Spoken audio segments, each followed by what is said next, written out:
a conversational podcast series that shares the thoughts, observations, and insights of professional marketers working within teams of specialists worldwide. AI is the hottest topic shaping the industry right now, from Google's launch of Bard to Meta platforms introducing new advertising products that use AI to help marketers' campaigns work more efficiently. The AI sector has hit a fresh peak of hype driven by the popularity of software systems like ChatGPT. In this episode, we're going to delve into the impact of artificial intelligence. We'll explore how AI technologies are revolutionizing customer insights, personalization, and campaign optimization. Our experts will also look at the ethical considerations surrounding AI, such as data privacy and algorithmic bias. Join us today as we uncover the opportunities, challenges, and future implications of AI that's shaping the marketing and communications landscape. So my name's Elliot King, and I'm in London. I am Joyce Leong. I'm from Singapore. I'm Thomas Morris, also in London. I'm Joshua Wang in Singapore. Fantastic to be with you all today, and looking forward to delving into this really interesting topic. So first, AI technologies are revolutionizing customer insights, personalization, and campaign optimization. That's a statement. How true do we think that is? And what are our thoughts on that statement? I can start on that one from a customer insights perspective. So I think what I'd say at the outset is that we've been using AI for many years in terms of insights and research. It's not something that is new to us. We would use it for social analysis, audience segmentation, primary survey work. I guess the word that I would question in that statement, Elliot, is revolution. And I'll preface what I'm about to say by saying that I'm an avid user of AI. I think there are huge opportunities, but I don't think it's necessarily a revolution. It's more of an evolution. Is it becoming more powerful? Yes, absolutely. Look at ChatGPT and what it can do now, and we didn't have that a few years ago. Do we have more data availability? Yes.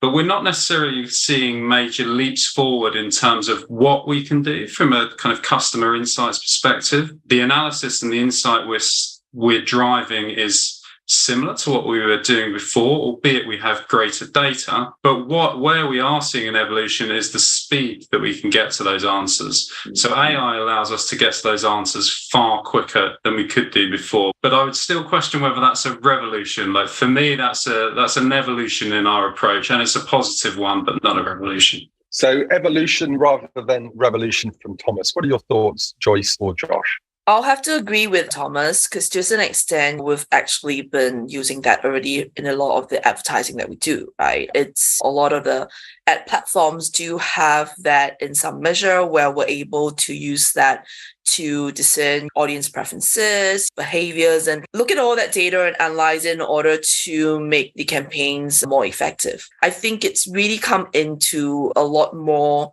focus because of ChatGPT and all the hype and excitement around that. And for people who've not maybe been exposed to AI before, this is the first exposure to it, and this would seem like a revolution to them. But if you've been working with that technology for a while, it's like Thomas suggests, it's actually an evolution, and it's made things, obviously it's progressed, it's made things a lot more efficient, maybe optimizing performances across a lot of fields in a lot of ways, but it's not something that sort of just appeared overnight and is suddenly a possibility that wasn't there yesterday.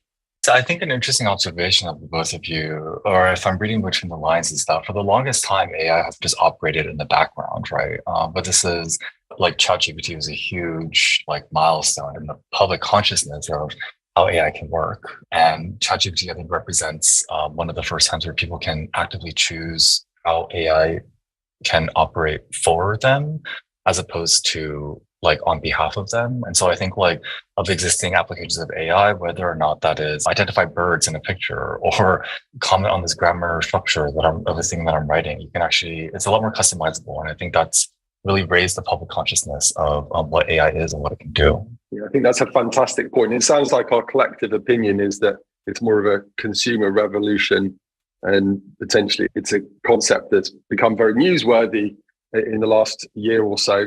But what we're saying is that actually these tools behind the scenes have been in operation for quite a while now. Just on that, Elliot, I think one area where it could be revolutionary is in creative execution.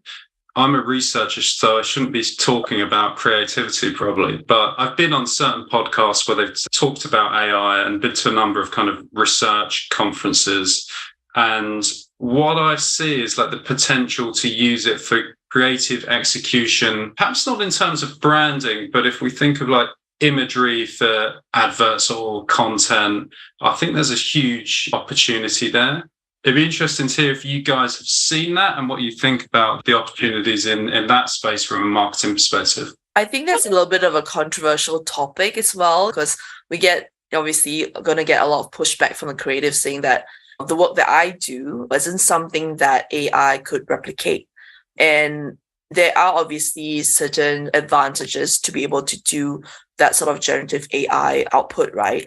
And I have seen examples of that.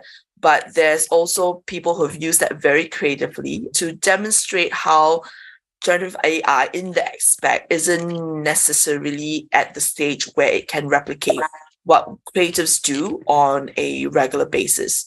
I've seen campaigns where they've tried to basically use generative AI where they take, say, for example, a Chinese sounding dish, put that into generative AI to try to generate that dish in the graphics.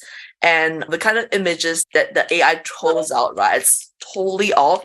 And in some cases, very horrific because they've done a literal translation or literal interpretation of what that dish is called in Mandarin and tried to replicate that in graphics. That's one of the ways where it's a creative use of AI, and it totally demonstrates how AI does not, in this case, live up to its full potential, but there are still uses for it. Really interesting. And I guess it leads us on to this next topic, which is the ethical considerations around AI and specifically the impact on data privacy for consumers and obviously algorithmic. We as marketers, obviously, and we've heard a little bit about that already, are tempted to use these tools to help us be more effective in our job. But I'm interested in the panel's opinion on how important are the ethical considerations and how much of an impact will they have on how the marketing industry adopts some of these tools. For us, from a research perspective, bias is a key concern. If we're going to use AI for survey selection or analysis, or if it's then being used within marketing execution, we need to be very careful about bringing in unintended bias.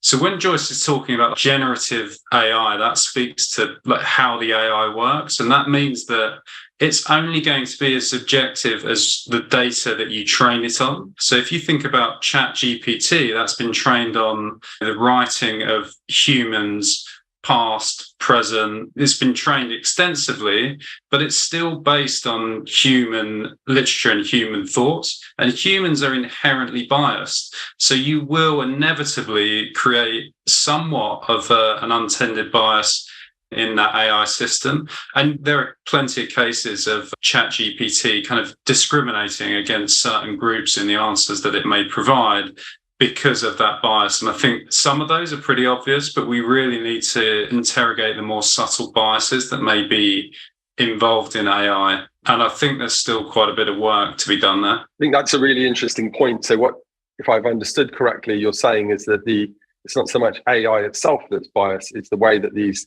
AI systems are programmed, and it becomes a problem because AI can obviously magnify any of those biases that are built into the system. Yeah, absolutely. Because a human is effectively starting out by training the AI system, and it needs to have a data source at the start that it is trained on. If you provide the AI with a biased data source, you create a biased generative AI system. And the challenge is try and find a data source that isn't biased to train it on, because most of it's, especially when we're talking about language-based models, they've been created by humans. So the bias is inherent in the system. Most of the time, I think you can wean that out over time, but it is certainly dangerous. And it's something like we have to be aware of. And everyone, even the general public, should be aware of those dangers. Yeah, and there have been a lot of examples, I think, where people have complained the fact that the information that AI provides isn't always accurate. they can make up stuff.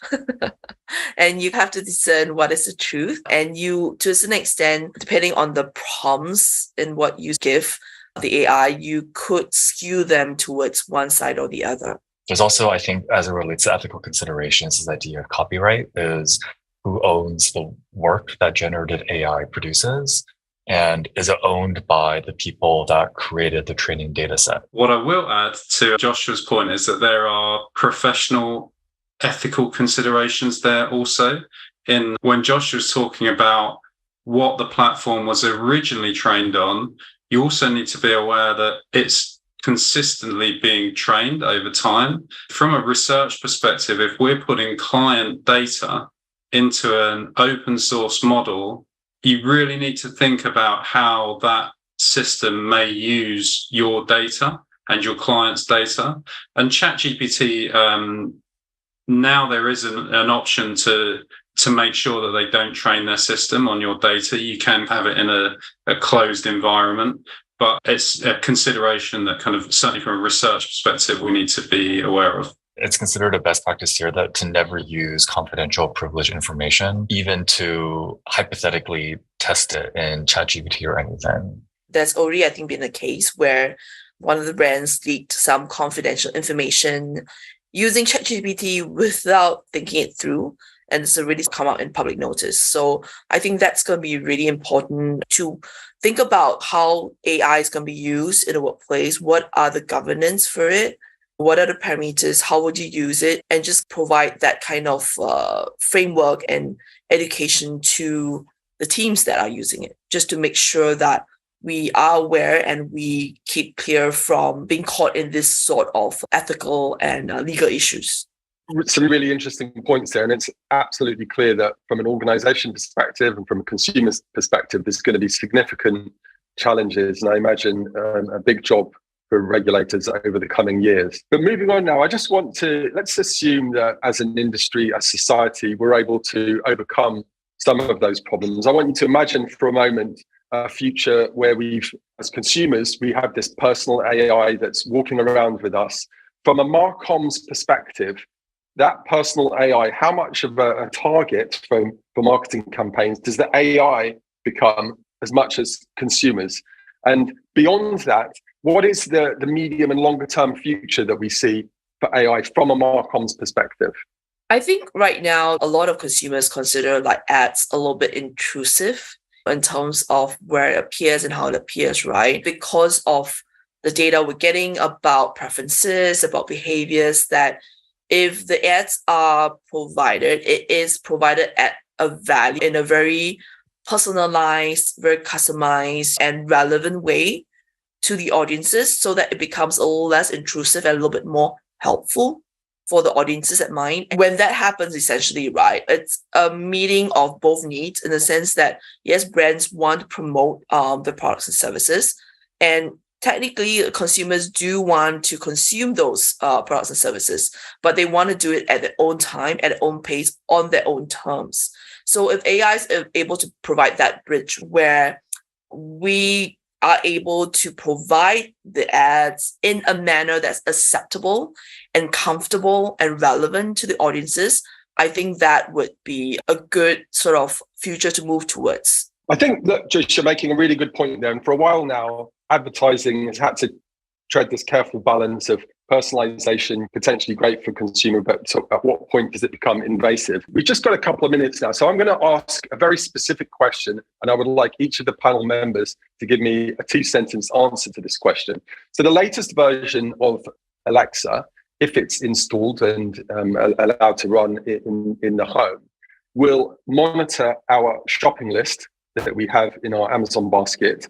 And at the point where any of those products in the list or in our wanted list, there's a discount applied to that product, it will announce that over the speaker and give us the option to buy immediately. So my question is, that future and a similar future for other systems, is that good or bad?